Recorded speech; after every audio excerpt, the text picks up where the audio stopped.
La cacería del Viernes Santo. El sol aún no había nacido cuando Juan Herrera despertó aquel viernes de marzo. El aire estaba denso, cargado de una humedad que presagiaba otro día típico del interior de Castilla.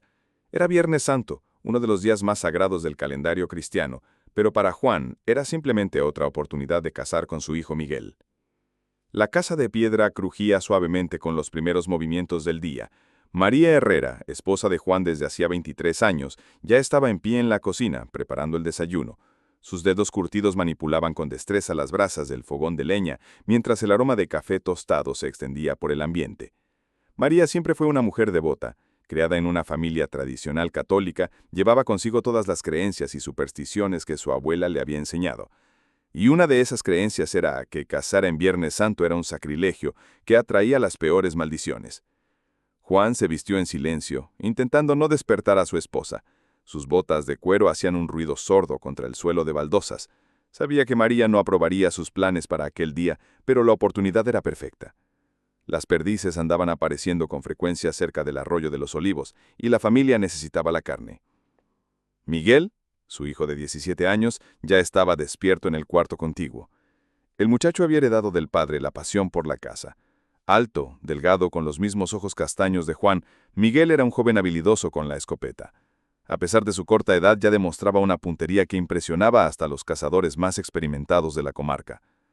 El cuarto de Miguel olía a aceite de armas y cuero. En la pared, colgadas cuidadosamente, estaban 2 escopetas de calibre 12 que Juan había comprado años atrás. Una para él, otra para enseñar al hijo. Las armas relucían incluso en la penumbra del cuarto, evidenciando el cuidado con que eran mantenidas. María oyó los susurros procedentes de los cuartos y se le encogió el corazón. Conocía muy bien aquel ritual matutino, el marido y el hijo preparándose para otra cacería. Pero no aquel día. No en Viernes Santo. Cuando Juan y Miguel aparecieron en la cocina, María ya los esperaba con los brazos cruzados y una expresión severa en el rostro. La luz amarillenta del quinqué creaba sombras danzantes en su semblante preocupado. «No vais a salir a cazar hoy», dijo con una voz firme que cortó el silencio matutino como una navaja. Juan suspiró. Ya esperaba aquella conversación. «María, no empieces con esas supersticiones. Necesitamos la carne y las perdices están apareciendo». «¿Supersticiones?», María le interrumpió, sus ojos centellando de indignación. «Juan Herrera, hoy es Viernes Santo, el día en que nuestro Señor Jesucristo murió en la cruz por nuestros pecados, y ustedes quieren salir por ahí matando los animales de Dios». Miguel, que hasta entonces había permanecido callado, intentó intervenir. «Madre, es solo una cacería. No tiene nada de malo». «¿Nada de malo?», María se volvió hacia el hijo, su voz temblando de emoción. «Mi abuela siempre me dijo que cazar en Viernes Santo es pedir que la desgracia entre en casa, que quien mata a un animal en ese día santo será maldecido, que...» «Basta, María», Juan golpeó el puño sobre la mesa haciendo temblar las tazas de café. «Estas son historias de viejas curanderas. No voy a dejar de proveer para mi familia por culpa de leyendas». El ambiente se tensó. Miguel miraba alternadamente al padre y a la madre, dividido entre el respeto que sentía por ambos. La luz del quinqué parpadeaba, creando un clima aún más sombrío en la pequeña cocina. María se acercó al marido, sus manos temblando ligeramente. «Juan, te lo suplico, por favor no salgan hoy. Esperen hasta mañana, o el lunes, cualquier día, pero no hoy. ¿Y dejar que se escapen las perdices? María, sabes lo difícil que es encontrar casa últimamente. No puedo desperdiciar esta oportunidad». La mujer se volvió entonces hacia el hijo. «Miguel, tú que tienes juicio, convence a tu padre. Hoy no, hijo mío, por favor». El joven estaba claramente incómodo. Por un lado respetaba profundamente la fe de su madre. Por otro, la perspectiva de una buena cacería era demasiado tentadora para resistir. «Madre», dijo, intentando sonar conciliador, «usted sabe que somos cuidadosos. Nunca nos ha pasado nada en todas estas cacerías». María sintió que el mundo se desplomaba a su alrededor. Ni siquiera el hijo estaba de su parte. «Está bien», dijo con una voz como el hielo, «pero sabed que os he avisado, y cuando vuelvan, si vuelven, no vengan a decir que no les alerté». La profecía salió de sus labios como un presagio sombrío. Juan y Miguel intercambiaron miradas incómodas, pero la determinación del padre no flaqueó. Tras un desayuno silencioso y tenso, padre e hijo comenzaron los preparativos para la cacería. Juan verificó las municiones, mientras Miguel limpiaba las escopetas una última vez. El ritual era el mismo: revisar cada cartucho, probar el funcionamiento de los gatillos, verificar las miras. Las escopetas eran bellísimas, culata de madera tallada, cañones dobles relucientes. Juan las había comprado a un comerciante en Madrid años atrás y desde entonces eran sus compañeras fieles en todas las cacerías.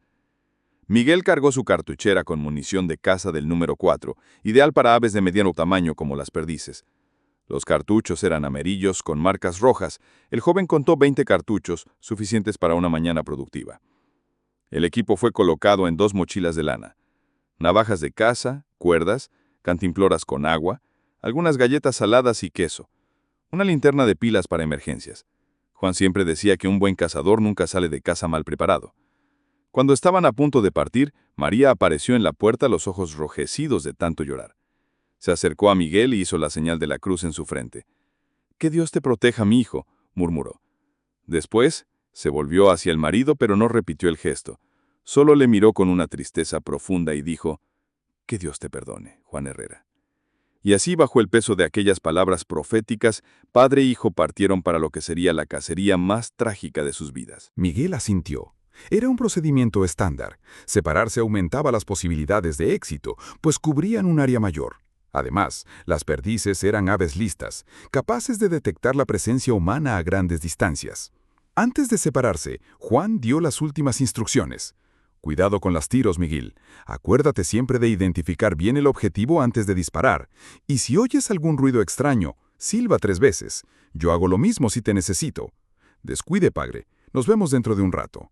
Y así, padre e hijo se separaron, cada uno siguiendo su ruta predeterminada. Juan siguió por la orilla derecha del arroyo, sus pasos silenciosos como los de un felino. Miguel tomó la dirección opuesta, igualmente cauteloso. El monte estaba extrañamente silencioso aquella mañana. Normalmente, a esa hora, estaría repleta de sonidos. Cantos de pájaros, ruido de pequeños animales moviéndose entre las hojas, el murmullo constante del arroyo. Pero aquel día, todo parecía envuelto en una quietud opresiva. Miguel caminó durante unos 15 minutos antes de encontrar las primeras señales de caza, huellas de perdiz en el barro próximo al arroyo, excrementos aún frescos, plumas sueltas prendidas en los arbustos. El corazón del joven se aceleró. Había perdices cerca. Disminuyó aún más el ritmo, cada paso calculado para no hacer ruido. La escopeta estaba lista, 2 cartuchos cargados, seguro quitado. Miguel había aprendido a cazar de aquella forma. Siempre preparado, siempre atento. Del otro lado del arroyo, Juan también había encontrado rastros prometedores, huellas mayores, probablemente de una perdiz macho adulto. El animal había pasado por allí hacía poco tiempo, las marcas aún estaban nítidas en la tierra húmeda. Juan conocía los hábitos de las perdices. Eran aves que preferían alimentarse en las primeras horas de la mañana, picoteando frutas caídas y pequeños insectos. A esa hora, estarían moviéndose en busca de alimento, menos alerta de lo que solían estar durante el día. Los minutos se arrastraban lentamente. La tensión de la cacería siempre provocaba una alteración en la percepción del tiempo. Cada segundo parecía una eternidad. Cada ruido se amplificaba. Cada movimiento requería concentración absoluta. Fue entonces cuando Miguel oyó un ruido sutil, casi imperceptible, un susurro de hojas diferente del viento. Algo se movía entre los arbustos a unos 20 metros por delante. El joven se agachó lentamente, utilizando un tronco caído como refugio. Su respiración se volvió más superficial, controlada. Los ojos rastrearon la vegetación en busca de movimiento. Ahí estaba, una sombra oscura moviéndose entre los árboles. La forma era inconfundible. Cuerpo redondeado, cuello alargado, movimientos característicos de un ave terrestre. Una perdiz. Miguel alzó la escopeta con movimientos milimétricos, intentando no hacer ningún ruido que pudiera espantar la presa. La culata se apoyó en su hombro derecho con la precisión de quien había repetido aquel gesto miles de veces. La mira se alineó perfectamente con el objetivo. La perdiz estaba parada, aparentemente buscando alimento en el suelo. Era un tiro fácil, de poco más de 15 metros. Imposible fallar. El dedo de Miguel encontró el gatillo. La presión fue aumentando gradualmente, exactamente como el padre le había enseñado. No se debe tirar del gatillo de una vez, sino ejercer una presión constante y creciente hasta que el disparo ocurra casi naturalmente. En aquel momento, varias cosas ocurrieron simultáneamente. La sombra que Miguel había identificado como una perdiz se movió ligeramente y por una fracción de segundo el joven pudo distinguir mejor su forma. Había algo extraño. algo que no encajaba perfectamente con lo que él esperaba ver. Pero ya era demasiado tarde. La presión en el gatillo ya había sobrepasado el punto de retorno. El mecanismo de la escopeta ya estaba en movimiento. El percutor ya había sido liberado. El estampido resonó por el monte como un trueno. El ruido se multiplicó entre los árboles, creando ecos que parecían venir de todas las direcciones. Una nube de pólvora se formó delante de la escopeta, mezclándose con el aire húmedo de la mañana. Durante algunos segundos, Miguel no pudo ver nada a través del humo. Sus oídos zumbaban debido al ruido del disparo. El olor acre de la pólvora quemada invadió sus fosas nasales. Cuando el humo se disipó, Miguel vio algo que jamás olvidaría por el resto de su vida. No era una perdiz. Era un hombre. Era su padre. Juan Herrera yacía en el suelo, a unos 15 metros de distancia. Su cuerpo estaba inmóvil, contorsionado en una posición antinatural. Una mancha roja se extendía rápidamente por su camisa de cuadros, tiñendo la tela con un color que parecía casi negro en la penumbra del monte. Miguel dejó caer la escopeta. El metal golpeó contra una piedra, produciendo un sonido metálico que resonó por el monte silencioso. Sus piernas fallaron, y él también cayó de rodillas, las manos temblando incontrolablemente. ¡Padre! El grito salió de su garganta como un rugido de animal herido. ¡Padre! Se levantó y corrió hacia el cuerpo. La distancia que parecía tan pequeña para el tiro, ahora parecía interminable. Sus pies tropezaban con raíces y piedras, pero no sentía dolor. No sentía nada salvo un vacío aterrador en el pecho. Cuando llegó hasta Juan, Miguel vio la extensión de la tragedia. El tiro había dado al padre en el pecho, ligeramente a la izquierda. Los proyectiles de plomo habían perforado la piel y penetrado profundamente en los órganos vitales. «Padre, padre, por favor». Miguel se arrodilló al lado del cuerpo, sus manos intentando detener la hemorragia. Pero había demasiada sangre. La camisa estaba empapada. La tierra alrededor estaba transformándose en barro rojo. Juan aún respiraba, pero su respiración era laboriosa, entrecortada por gemidos de dolor. Sus ojos estaban abiertos, fijos en el rostro del hijo. Había una expresión de sorpresa, como si él mismo no pudiera creer lo que había ocurrido. «Miguel». La voz era un susurro casi inaudible. «Padre, yo no sabía. Pensé que era una perdiz. Juro que pensé que era una perdiz». Las lágrimas corrían por el rostro de Miguel, mezclándose con el sudor y la suciedad. Sus manos estaban cubiertas de sangre, una sangre que parecía demasiado caliente, demasiado espesa. «Miguel, fue un accidente». Juan intentó alzar la mano para tocar el rostro del hijo, pero no tenía fuerza suficiente. El brazo cayó pesadamente al lado del cuerpo. «Padre, no, no me mueras, por favor, no me mueras. Voy a buscar ayuda». Pero ambos sabían que no había tiempo. El pueblo más cercano estaba a más de 2 horas de carretera, y Juan estaba perdiendo sangre rápidamente.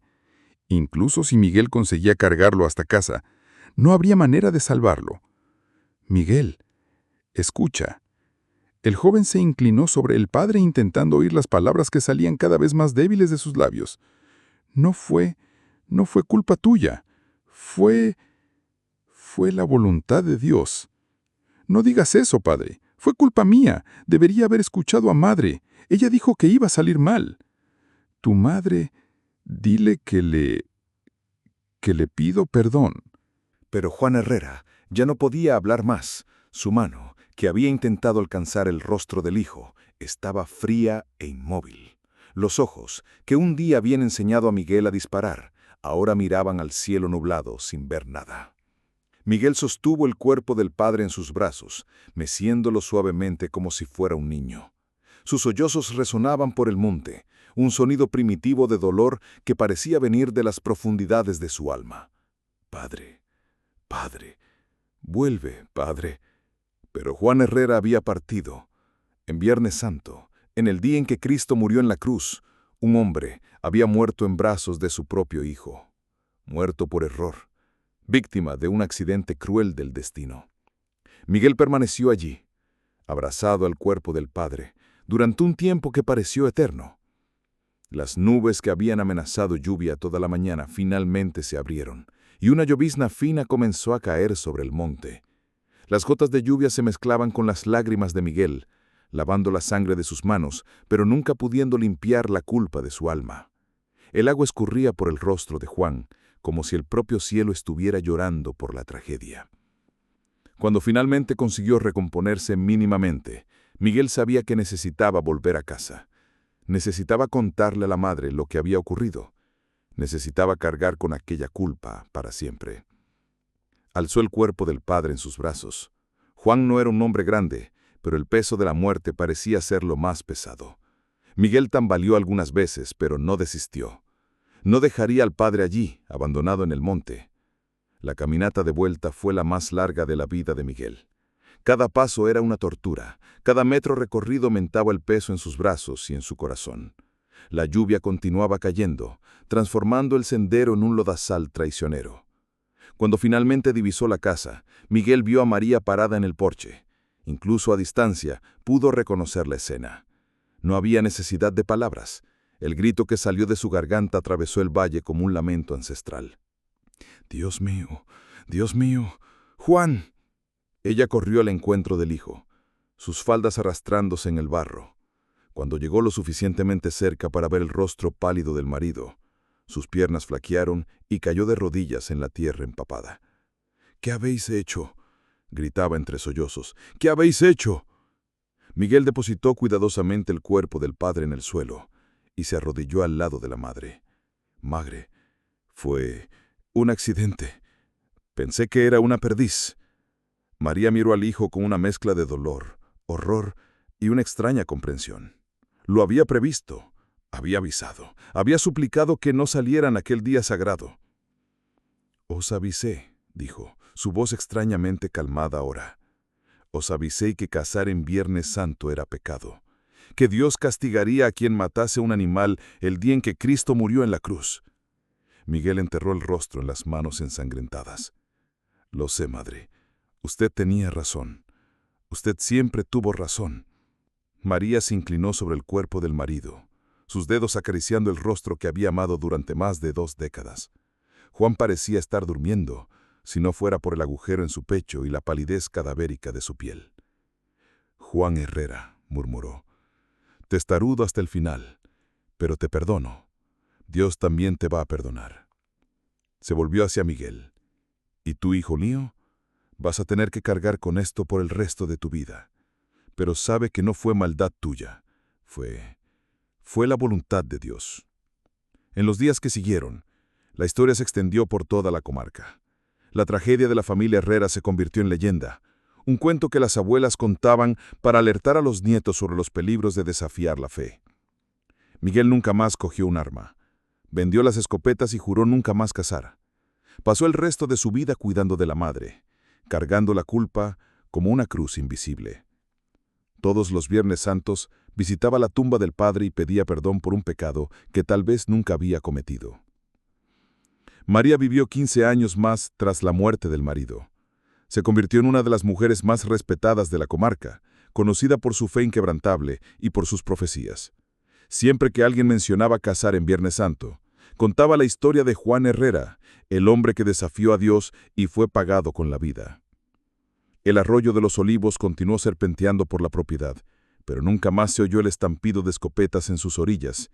Las perdices volvieron a circular libremente por el monte, como si supieran que ahora estaban protegidas por una tragedia. Y así la historia de Juan Herrera se convirtió en más que un accidente de caza. Se convirtió en un recordatorio de que existen fuerzas mayores que la voluntad humana, de que ciertas tradiciones nacieron de la sangre y del dolor, y de que algunas profecías se cumplen no porque sean verdaderas, sino porque los hombres insisten en desafiarlas. El monte castellano guardó para siempre el eco de aquel tiro fatal. Y dicen que todos los Viernes Santos, cuando el viento sopla entre los árboles del arroyo de los Olivos, aún se pueden oír los sollozos de Miguel y los lamentos de María, resonando a través de los años como una eterna petición de perdón. La casa de piedra donde vivían los Herreras hoy está en ruinas. Las paredes se curviaron con el tiempo, el techo cedió en varios puntos y la maleza se apoderó del patio donde María cultivaba sus flores. Pero los habitantes más antiguos de la comarca aún evitan pasar por allí en Viernes Santo, porque algunas historias, una vez que entran en la tierra, nunca más salen de ella. Y la historia de Juan Herrera, del hombre que desafió a Dios y fue matado por su propio hijo, se convirtió en parte del alma de aquel monte castellano, un fantasma que atormenta a todos aquellos que osan faltarle el respeto a los días santos. Miguel murió a los 62 años, llevando consigo el peso de aquella mañana maldita. Sus últimas palabras fueron una petición de perdón dirigida al Padre. María había muerto 5 años antes, susurrando oraciones y alertando a las enfermeras sobre los peligros de cazar en Viernes Santo. Hoy, nadie se acuerda ya de los nombres reales. La historia se transformó en leyenda. Los detalles fueron alterados por las sucesivas recontaciones, pero la esencia permanece. Un padre y un hijo que desafiaron la fe y el precio terrible que pagaron por ello. Y cuando llega el Viernes Santo, en los más distantes rincones del interior castellano, las abuelas aún reúnen a los nietos alrededor del fogón de leña y cuentan la historia del cazador que confundió al padre con una perdiz. Cuentan para que nadie olvide que existen días sagrados y que algunos pecados llevan consigo su propio castigo. El monte continúa ahí, verde y misterioso. El arroyo de los Olivos aún serpentía entre las piedras, sus aguas cristalinas reflejando el cielo que presenció la tragedia, y las perdices aún caminan libremente por el bosque, protegidas ahora no solo por las leyes de los hombres, sino también por el fantasma de Juan Herrera y por la maldición que su muerte trajo a aquella tierra. Porque al final, tal vez María tenía razón. Tal vez existen realmente fuerzas superiores que castigan a los que faltan el respeto a lo sagrado. O tal vez sea solo coincidencia, solo mala suerte, solo la cruel ironía del destino. Pero una cosa es cierta, después de la tragedia de la familia Herrera, nadie más en la comarca se atrevió a cazar en Viernes Santo, y en las raras ocasiones en que algún forastero demostraba intención de hacerlo, los habitantes locales contaban la historia del padre que murió en manos de su propio hijo. Y la historia continuó extendiéndose, de generación en generación, de boca en boca, como un eterno recordatorio de que ciertas tradiciones fueron escritas con sangre, y de que algunas lecciones solo las aprendemos cuando ya es demasiado tarde para cambiar el curso de los acontecimientos. La cacería del Viernes Santo había terminado, pero la historia apenas estaba comenzando. Los años pasaron como hojas llevadas por el viento, pero la maldición que se abatió sobre aquella tierra parecía tener vida propia. La propiedad de los Herreras, que antes era conocida por la fertilidad de sus tierras y por la abundancia de su casa, comenzó a languidecer de manera inexplicable. Los primeros cambios fueron sutiles. El ganado comenzó a adelgazar sin motivo aparente, las gallinas dejaron de poner huevos con la misma frecuencia, las plantaciones que antes prosperaban con facilidad, ahora exigían trabajo doble para rendir la mitad de lo que producían anteriormente. Miguel intentaba explicar estos fenómenos de forma racional, la sequía que había azotado la comarca aquel año, el cambio en la composición del suelo, las plagas que atacaban los cultivos, pero en el fondo de su corazón sabía que había algo más, algo que trascendía las explicaciones de la ciencia. María, por su parte, no tenía dudas. La maldición se había instalado en aquella tierra en el exacto momento en que la sangre de Juan Herrera empapó la tierra próxima al arroyo de los Olivos. A partir de aquel día, nada más sería como antes. Pasó a observar señales por todas partes, pájaros que volaban en círculo sobre la casa antes de partir abruptamente, perros que aullaban sin motivo en las madrugadas de viernes, flores que se marchitaban prematuramente siempre que se acercaba el periodo de la pasión. Lo más perturbador de todos los fenómenos era lo que ocurría en el arroyo. El agua, que antes era cristalina y abundante, comenzó a presentar una coloración rojiza en determinados tramos, especialmente próximo al lugar donde Juan había muerto. Los peces desaparecieron completamente de aquella región, como si algo los ahuyentase. Miguel inicialmente atribuyó el cambio en la coloración del agua a sedimentos traídos por las lluvias, pero cuando la coloración persistió incluso durante los periodos de sequía, comenzó a considerar otras posibilidades que prefirió no verbalizar ni para sí mismo. Los vecinos comenzaron a comentar sobre los extraños acontecimientos en la propiedad de los Herrera. Joaquín Santos, que tenía tierras adyacentes, contaba que sus animales se negaban a beber agua en la parte del arroyo que pasaba por la propiedad de Miguel. Era como si los bichos sintieran algo que los humanos no conseguían percibir. Doña Concepción, una curandera respetada en la comarca, buscó a María algunos meses después de la tragedia. La anciana señora, de cabellos blancos como algodón y ojos que parecían ver más allá del mundo físico, traía una propuesta. «María», dijo sentada en el porche de la casa de los Herrera, sus manos nudosas sosteniendo una taza de café, «he venido aquí porque Dios me lo ha mandado. Esta tierra necesita limpieza espiritual». María la observó con interés. Doña Concepción era conocida por sus rezos poderosos y por su capacidad de ahuyentar mal de ojo y energías negativas. Si alguien podía ayudar, Ciertamente sería ella. ¿Qué cree usted que ha pasado aquí, doña Concepción? La vieja curandera tomó un sorbo de café y miró hacia el horizonte, donde se podía ver el monte que había visto la tragedia. No es lo que yo creo, María, es lo que sé. Aquel hombre, tu marido, murió en un día santo, y no murió de muerte natural, murió de muerte violenta, derramando sangre sagrada en una tierra sagrada. Eso creó una puerta entre nuestro mundo y el mundo de los espíritus, y a través de esa puerta cosas malas pueden pasar. Miguel, que había llegado del trabajo en el campo en aquel momento, oyó la conversación y se acercó. A pesar de su creciente escepticismo con respecto a lo sobrenatural, respetaba a doña Concepción y sus tradiciones. ¿Cree usted que puede hacer algo?, preguntó él. Puedo intentarlo, hijo mío, pero va a exigir sacrificio de vosotros también. Necesitan aceptar que algunas cosas no tienen explicación en este mundo y necesitan tener fe verdadera de que Dios puede curar hasta las heridas más profundas. María y Miguel estuvieron de acuerdo con el ritual de limpieza espiritual. Doña Concepción fijó la ceremonia para el próximo viernes, no el santo, sino un viernes común, cuando las energías estarían más equilibradas. El día señalado, la curandera llegó al amanecer, cargando un saco de tela con diversos objetos, velas blancas, agua bendita, ramas de ruda, sal gruesa y un crucifijo de madera que ella misma había tallado. El ritual comenzó en la casa. Doña Concepción encendió velas en cada habitación, aspergió agua bendita por los rincones y murmuró oraciones en latín que había aprendido del antiguo párroco del pueblo. Sus palabras resonaban por la casa silenciosa, creando una atmósfera solemne y esperanzadora. Esta casa fue tocada por la tragedia, decía mientras trabajaba, pero no fue tocada por el mal. El dolor mora aquí, pero no en la maldad. Por eso puede ser purificada. Después de la casa fue el turno de la propiedad. Doña Concepción caminó hasta el arroyo seguida por María y Miguel. La anciana señora parecía conocer intuitivamente el lugar exacto donde Juan había muerto, aún nunca habiendo estado allí antes. Aquí, dijo, señalando un punto específico próximo a la orilla. Fue aquí donde todo comenzó. Clavó el crucifijo de madera en la tierra, exactamente en el lugar donde la sangre de Juan se había derramado. A continuación hizo un círculo con sal gruesa alrededor de la cruz y encendió velas en los 4 puntos cardinales. Las oraciones que siguieron fueron largas e intensas. Doña Concepción parecía estar librando una batalla invisible, sus palabras volviéndose más enfáticas cada minuto. En determinado momento, una brisa repentina sopló por el monte, apagando 2 de las velas y haciendo que las hojas de los árboles susurraran como voces ancestrales. «Resistencia», murmuró la curandera, reencendiendo las velas, «pero vamos a vencer». El ritual duró casi 3 horas. Cuando finalmente terminó, doña Concepción estaba visiblemente exhausta, pero sus ojos brillaban con satisfacción. «Listo», dijo, «la puerta ha sido cerrada, pero recuerden, deben mantener la fe. Si dudan, si dejan que la amargura se apodere del corazón, la puerta puede abrirse nuevamente». En las semanas que siguieron al ritual, la familia notó cambios sutiles pero significativos. El ganado volvió a ganar peso, las gallinas aumentaron la puesta, el agua del arroyo que había mantenido su coloración rojiza durante meses volvió a quedar cristalina. Pero los cambios más importantes ocurrieron en los corazones de María y Miguel.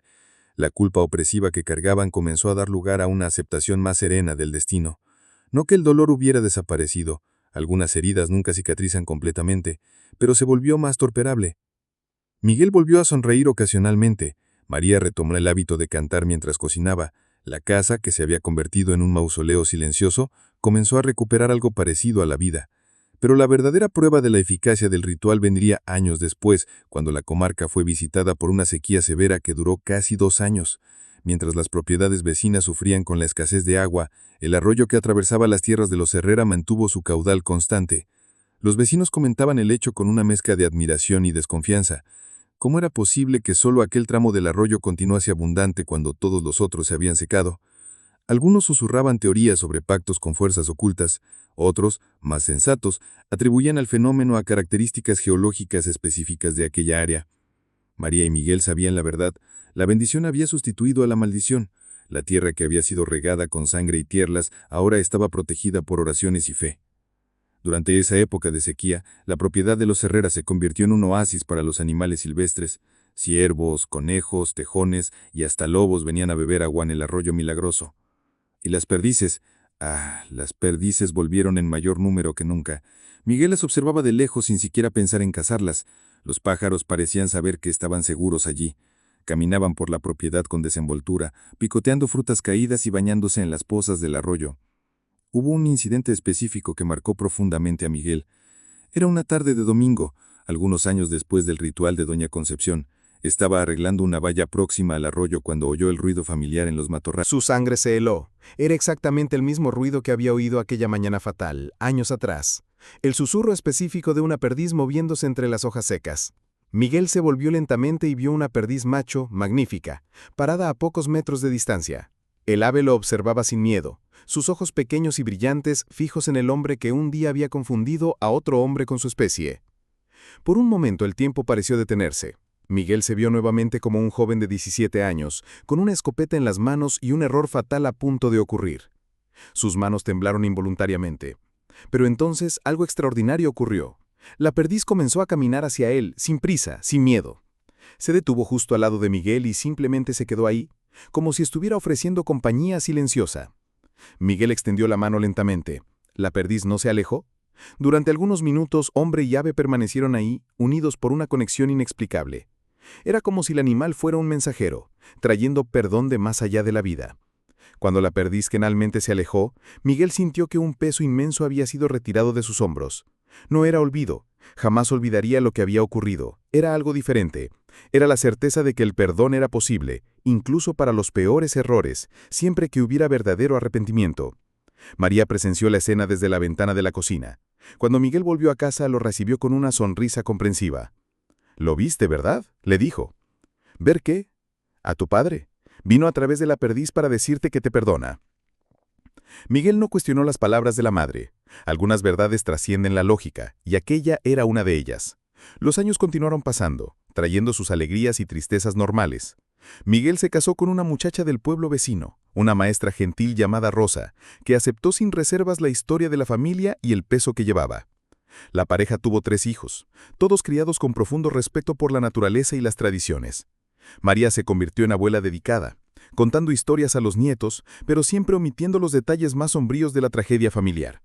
Para los niños, el abuelo Juan había muerto en un accidente de caza, punto final. Cuando crecieran, tal vez fuera apropiado saber toda la verdad. La propiedad prosperó bajo la administración de Miguel y Rosa.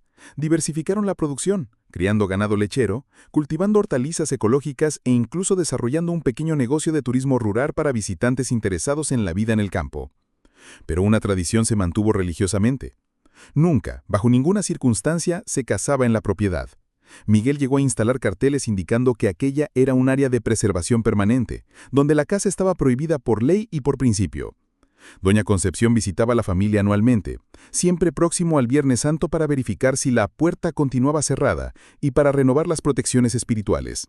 Con el pasar de los años, había envejecido considerablemente, pero sus ojos continuaban brillantes y su fe inabrancable.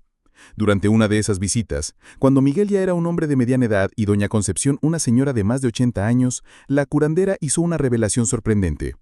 Miguel dijo, sentada en el mismo porche donde había conversado con María décadas atrás, «Necesito contarte una cosa antes de que Dios me llame». «¿Qué es, doña Concepción?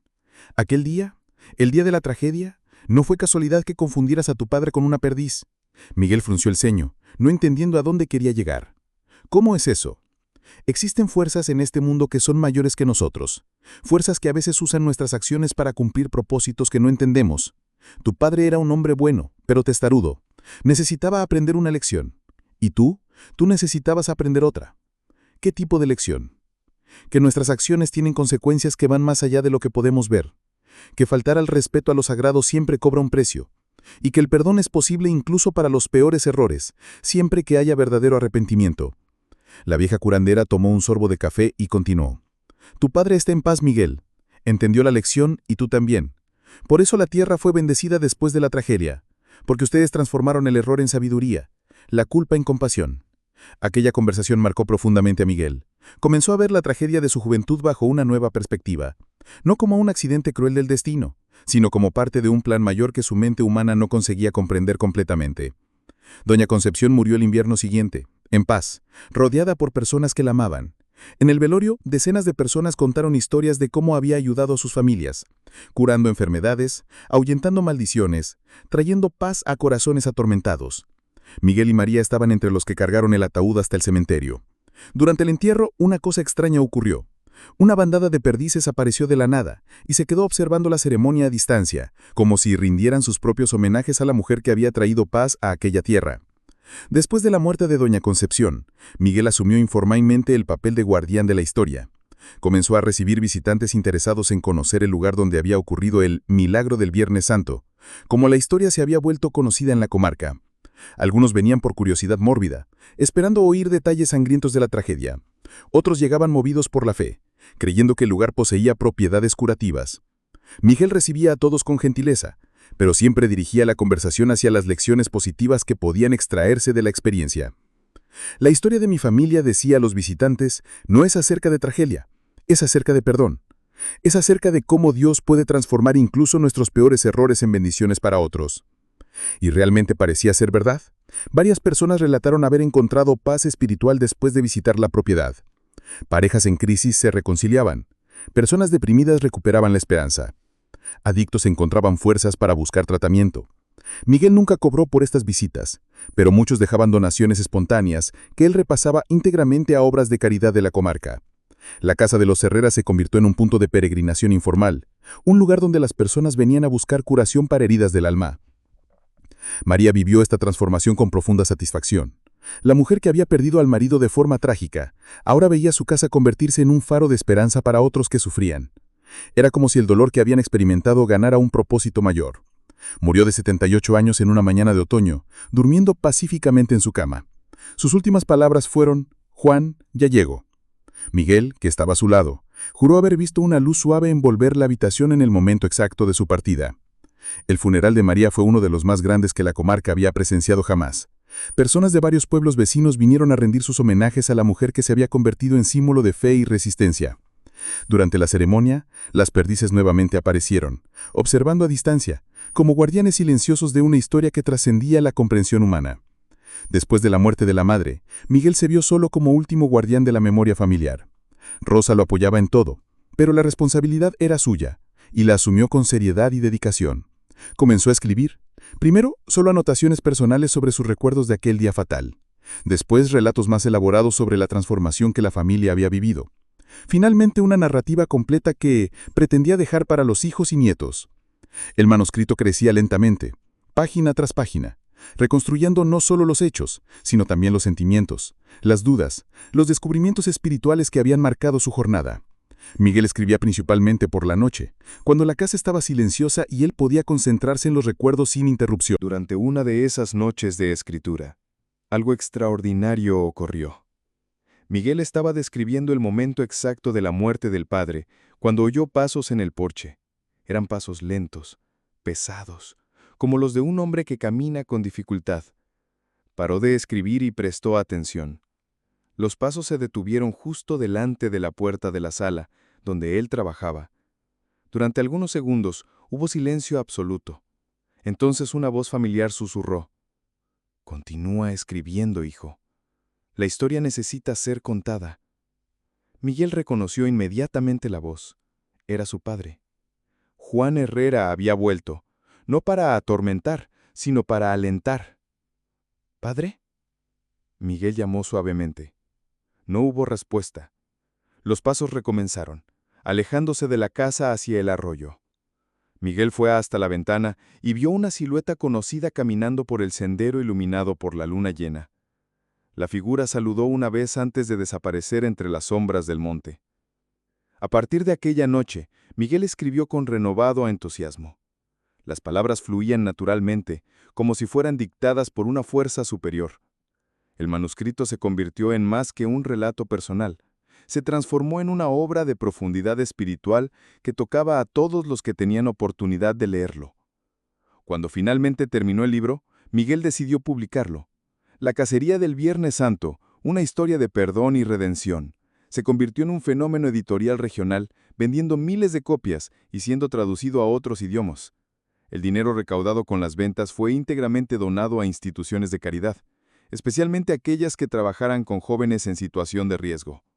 Miguel consideraba que esa era la forma más apropiada de honrar la memoria del padre y de la madre. La historia de la familia Herrera se extendió mucho más allá de las fronteras de Castilla. Se hicieron documentales, se escribieron obras de teatro, incluso se produjo una película. Pero Miguel siempre insistía en que lo importante no era la tragedia en sí, sino las lecciones que enseñaba. Años más tarde, Cuando Miguel ya era un hombre anciano de cabellos blancos, recibió la visita de un joven reportero interesado en hacer un reportaje sobre la historia. Durante la entrevista, el muchacho preguntó: «Señor Miguel, después de todos estos años, ¿cómo se siente con respecto a lo que ocurrió aquel día?». Miguel reflexionó durante algunos momentos antes de responder. «Siento gratitud». ¿Gratitud? Pero, ¿cómo puedes sentir gratitud por algo tan terrible? Porque aprendí que Dios puede transformar incluso nuestras más grandes tragedias en bendiciones para otros. ¿Cuántas personas encontraron paz visitando esta tierra? ¿Cuántas familias se reconciliaron después de conocer nuestra historia? ¿Cuántos jóvenes desistieron de caminos peligrosos tras leer nuestro libro? No puedo traer a mi padre de vuelta, pero puedo honrar su memoria ayudando a otros a no cometer los mismos errores que nosotros cometimos. El reportero quedó impresionado con la serenidad de Miguel. Al final de la entrevista, él mismo admitió haber sido tocado por la historia y por la forma como la familia había lidiado con la tragedia. El reportaje, cuando fue publicado, generó aún más interés por la historia de los Herrera. Personas de todo el país comenzaron a visitar la propiedad, transformándola en un verdadero centro de peregrinación. Miguel construyó una pequeña capilla próxima al lugar donde el padre había muerto. La construcción fue simple, pero bella, hecha con piedras retiradas del propio arroyo y madera de los árboles del monte. En el altar, una única imagen, un crucifijo de madera, idéntico al que doña Concepción había usado en el ritual de purificación. La capilla fue inaugurada un Viernes Santo, exactamente 50 años después de la tragedia original. Cientos de personas comparecieron a la ceremonia, incluido el obispo de la diócesis, que bendijo el lugar y lo declaró un santuario de perdón y reconciliación. Durante la ceremonia, algo conmovedor ocurrió. En el momento exacto en que el obispo asperjaba agua bendita sobre el altar, una bandada de perdices emergió del monte y se posicionó en semicírculo alrededor de la capilla, observando silenciosamente la ceremonia. Muchos de los presentes interpretaron la escena como una señal divina de aprobación. Miguel simplemente sonrió recordando las palabras de su madre: «Tu padre vino a través de la perdiz para decirte que te perdona». La historia de la familia Herrera se había convertido en mucho más que un accidente de casa. Se había transformado en un poderoso testimonio de cómo el amor, la fe y el perdón pueden triunfar sobre la tragedia y la culpa. Y así, la propiedad que un día fue escenario de una de las historias más trágicas de la comarca se convirtió en un símbolo de esperanza y renovación. La tierra que había sido regada con lágrimas y sangre, ahora florecía con paz y bendiciones. Miguel murió a los 85 años, rodeado por los hijos, nietos y bisnietos. Sus últimas palabras fueron dirigidas al hijo mayor: «Mantened la historia viva, no por los detalles trágicos, sino por las lecciones de amor que enseña». Hoy, la propiedad es administrada por la tercera generación de la familia, que mantiene viva la tradición de recibir visitantes y compartir la extraordinaria historia de transformación que ocurrió en aquel pedazo de tierra castellana. La capilla continúa abierta para visitación, y todos los años, en Viernes Santo, una misa especial se celebra en memoria de Juan Herrera y en gratitud por la lección que su muerte trajo a tantas personas. ¿Y las perdices? Las perdices continúan ahí, protegidas y respetadas, caminando libremente por la propiedad como guardianes eternos de una historia que prueba que incluso nuestros peores errores pueden ser transformados en bendiciones cuando son entregados a la misericordia divina. La cacería del Viernes Santo había terminado hacía décadas, pero su verdadera historia, la historia del perdón, de la redención y del amor que trasciende la muerte, continuaría resonando por las generaciones futuras, recordando a todos que ningún error es demasiado grande para ser perdonado y ninguna tragedia es demasiado intensa para ser transformada en bendición.